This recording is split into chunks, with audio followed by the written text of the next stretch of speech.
તો આજથી પવિત્ર શ્રાવણ માસનો પ્રારંભ થતાં જ સુરત શહેરના તમામ શિવ મંદિરોમાં ભક્તિમય માહોલ સર્જાયો છે।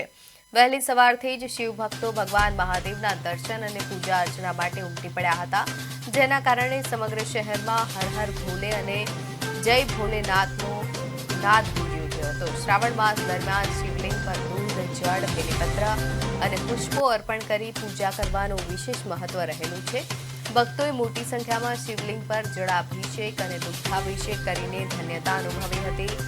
પવિત્ર શ્રાવણ માસના પ્રથમ દિવસે જ સુરત શહેરમાં હર્ષોલ્લાસ અને અદ્ભુત ભક્તિભાવનો માહોલ જોવા મળી રહ્યો છે।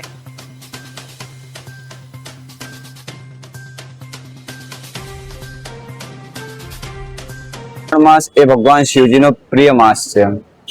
આ માસ દરમિયાન શિવજીની જેટલી ભક્તિ જપ તપ કરીએ એનો અધિકથી અધિક ફળ પ્રાપ્ત થાય છે। ને આપણે શ્રાવણ માસના અંદર આપણે અહીંયા મંદિરના ટ્રસ્ટીઓ દ્વારા 4 પ્રહરનો અભિષેકનો વ્યવસ્થા કરવામાં આવ્યું છે।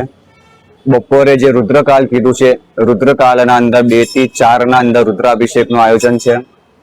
ત્યાર પછી રાતના બીજો પ્રહર જો કહેવાય 9 થી 12 માં એના અંદર પણ રુદ્રાભિષેકનું વ્યવસ્થા કરવામાં આવ્યું છે અને રાતના 11:15 વાગે મહાઆરતી થાય છે।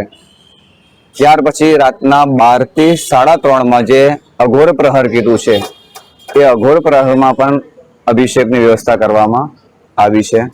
ત્યાર પછી બ્રહ્મ મુહૂર્ત જે કીધું છે સવારે 4 વાગ્યાથી 6 વાગ્યામાં ત્યારે પણ અભિષેકનું વ્યવસ્થા આયોજન કરવામાં આવ્યું છે।